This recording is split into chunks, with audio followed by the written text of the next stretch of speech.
Hi Anya, hi Ritvik. I think your life at IFMR is going amazing. Hello. How are Yeah, how are you today? What are you doing today? How is your day like today? How was your day today, until now? yeah, we're just preparing for our internships. Actually, our internships start this week, so we're Mhm. kind of, doing the background prep for that. Where are you interning at Anya? Oh, I'll be interning at a CA firm in Navi Mumbai. So likewise, I was also preparing for that. Okay, and Ritvik, where are you interning at? Yeah, even I'm interning in Navi Mumbai. I'm interning at Kia. I'll be doing a sales internship. Okay, so first of all, there are some questions that I wanted to ask you because you both have taken the IPMAT exam, and I think IPMAT exam is something that is a whole lot of pressure on students. Like it's a difficult exam, plus it has a lot of competition, and it's not easy to get into an IPM program itself. And you guys have made it to an IPM program at IFMR. So I would like you to shed some light on your preparation strategies, on your kind of process that you followed and everything, so that our IPMAT students who are coming forward, they will be able to understand from you seniors, correct? So my first question would be, if you could redo your IPMAT preparation, what would you do differently? I Ritvik. think I'd write more mocks. I attempted about 30 mocks, I guess, 30 to 40 mocks. I took a package and attempted all of those mocks in there, but I feel like more sectional mocks would have done better, I guess. That's one thing. Yeah. And Anya?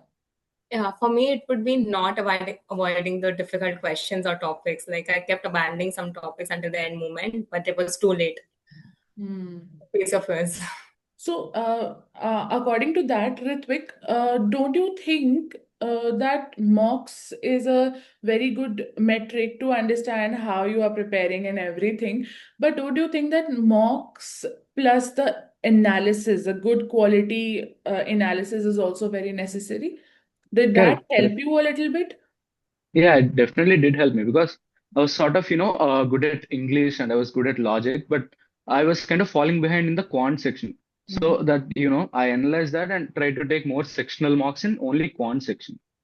So, what worked for you in IPMAT exam? Did you take any coaching, or was it totally self preparation? Yeah, I took proper coaching and along with that, I purchased some mock, I purchased some material to, go through. Yeah. What about Anya? Yeah, even I was enrolled into a coaching where you had classes on the weekends, but I also taken like separate material online. Okay, so how did you manage time? Because there is a lot of pressure of 12th boards and everything, and the whole exam situation in IPMAT is very crazy because there is boards and then you have 1 month and then there is IPMAT exams. That is like a pressure cooker and you are the potato inside it. So how does that feel? How did you manage that? I tried to complete as much of the syllabus possible in November and December itself because from January I started preparing for the boards, and then after the boards were done, I was just revising for the IPMAT. That's all. Okay, and you, For Anya? me, it was a simple rule. Like, for example, if your prelims are nearing, then maybe like reduce the intensity for IPMAT preparation. And then when boards are over, go all in for IPMAT. Just like deciding when to do what. Acha. So that way, you guys were prepared for your board exams. You took time so that you focus on board exams also and this also. How much did you score in your board exams, if that's a question I should ask? I scored a 75%. And that's nice, actually. What stream was it? I was in PCM. I come from a state board in Telangana. Oh, nice, nice. And you, Anya? I scored 96.7. And I was a commerce plus math student. Okay, there is a clear winner, and that is a PCM student with a 76%, correct? I'm just kidding. Obviously, yeah. Okay, okay. So I understand that most of you might have like good resources. Just like you told me, Ritvik, that you did a coaching and alongside you had many mocks and resources and you and all that. what are these some underrated resources that you would like suggest an IPMAT aspirant to actually look for? Or matlab, trust. I think a lot of YouTube channels actually. I used to browse through a lot of YouTube channels. If I opened my YouTube back then, it used to be just completely filled with IPM mocks, IPM analysis, IPM date, IPM news, etc. I think a lot of those things actually helped me. I used to be very paranoid because I used to think, look at how many views these videos have got. There's a lot of competition here and there. But I think a lot of that news actually helped me rather than, creating paranoia. So Yeah, you actually had a picture that, yes, I right. know how much competition I have to face. I know how much I need to score. I know how much rank I need to put in so that I get into a good college after this, correct? After so much, after putting all your soul and heart into it, because it helps a lot, correct? That's what you're saying? Right. All right. And Anya? So, but okay, there are a lot of free sources on the internet. If you like search PYQs, there are particular websites who like curate cons this topic from this particular year, or Yeah. this particular section, the answers you got wrong, the answers you left because of time constraint. I think it's very important to use those free resources. Hmm. I think PYQs, if you get PYQs somewhere, that's the best resource Yeah. for any exam because that helps you understand कि कहाँ पढ़ना है क्या पढ़ना है कोई उल्लू तो नहीं बना रहा है पढ़ाते समय एंड एवरीथिंग है ना वो बहुत ज्यादा हेल्प करता है other than that there is also an interview round after you've completed your IPMAT preparation after you've given the IPMAT exam what do you were you like excited or nervous or scared of your interview round?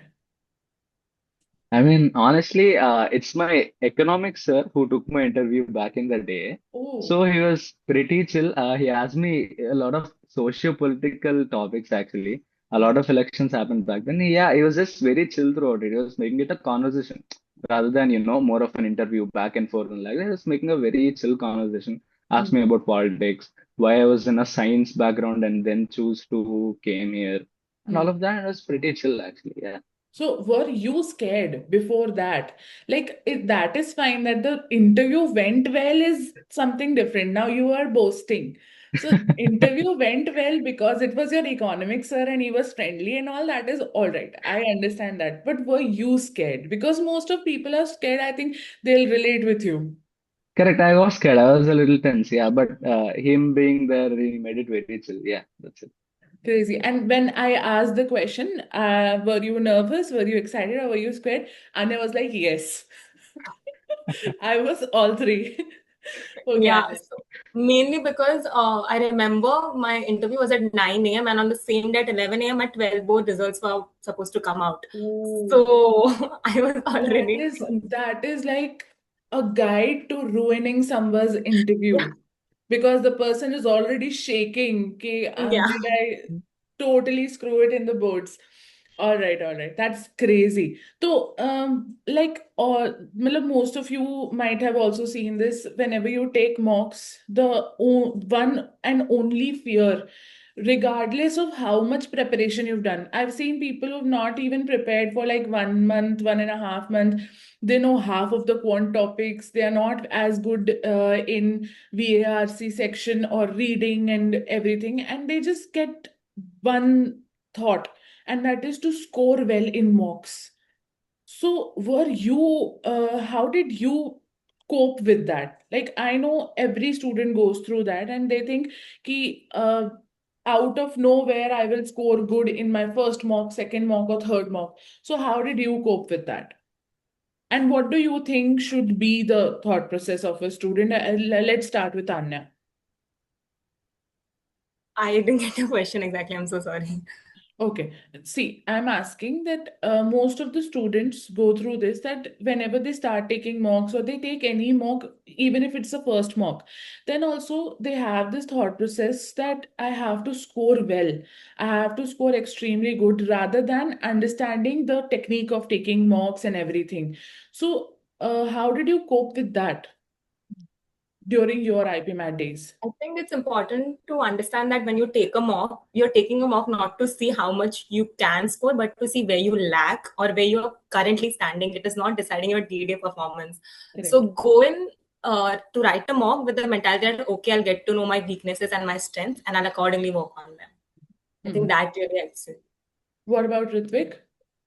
Yeah, I think it's important that you balance it out actually. Initially, I was in a denial that no, I won't give marks, it'll just depreciate my confidence. And then I was like constantly only giving marks rather than, practicing. I think Mhm. there should be a balance, and the fact that you've mentioned that we need to score well in marks. I guess when the exam comes closer, and I think you need to balance out everything. You need to work on your weakness. You need to give marks so that you time yourself. You know your strengths. You know your weaknesses. Yeah, Two things you must keep in mind before going for IPMAT exam hall. I mean, that must be very scary, correct? yeah. So, two things that you must remember. Think to keep your cool and manage your time. Keeping it cool and managing, how do you do that? Keeping it cool is almost next to impossible for any person who's even taking their basic board exams.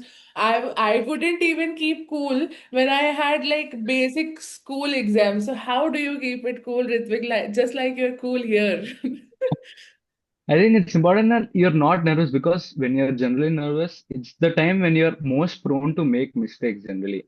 Because Mhm. you know that you're already there, you need to just keep it calm and go ahead with whatever it's there. Because 45, 45, 45, you need to time exact minutes how you need to, prioritize the questions. If it's easy, how much you need to spend your time there. If it's hard, if you need to skip it, you need to make the decision early on itself.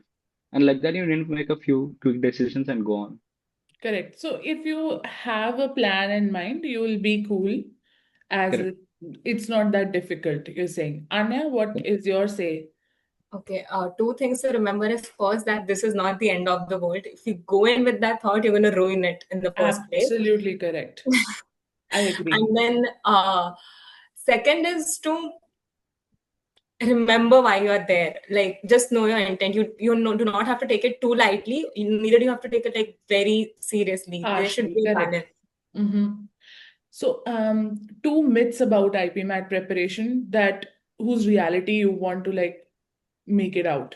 So the fact that it's more like CAT than you think it is because people say that yeah, it's on the level of CAT, it's very tough, it's like a mini CAT. No, it's on the level of a ninth class, 10th class, 11th and 12th kind of a maths, that kind of an English and that kind of a logic. You need not stress that much. And if you get your basics right, it's easy to get into. That's one thing you need to be cautious of. Yeah. Okay. And what about you, Anya? Yeah, I think the biggest myth is that people tend to neglect the VARC section and they think English to ho jayega. Yaar, I have been screaming about this, screaming. I can't even explain. It is so important. Some of my students have literally not been able to crack the IPMAT exam only because they were not able to clear the VARC section cutoff. And Yeah, this is such a great, such a huge thing, and they don't understand. Ha. Please carry exactly. on. I'm so sorry. So there's a difference. So if you're good at cons and you think that English will come to you naturally, it's partially true. You also have to like get used to it. Maybe like watch English movies, solve sectionals every single day if you're not studying topic wise at least. Correct. So you'll get used to the pattern. Just like I think people don't understand that English as a language might come to you naturally because it might be your second language. Like English is my second language, so it might come to you naturally. But so does math. If you are a math student, it also comes naturally, just like how Ritvik said that it's your school portion. But then when you come to an IPMAT exam, you see that the questions are not at the level of your school. And that's the same with VARC. That is not, English is not on the level of your language proficiency. It's always more than that, correct? So, yeah, that's a great conversation going on, by the way, guys. I love this. Okay, so now we are switching to your college life at IFMR. Thank you for joining me, and I hope we can stay in touch. If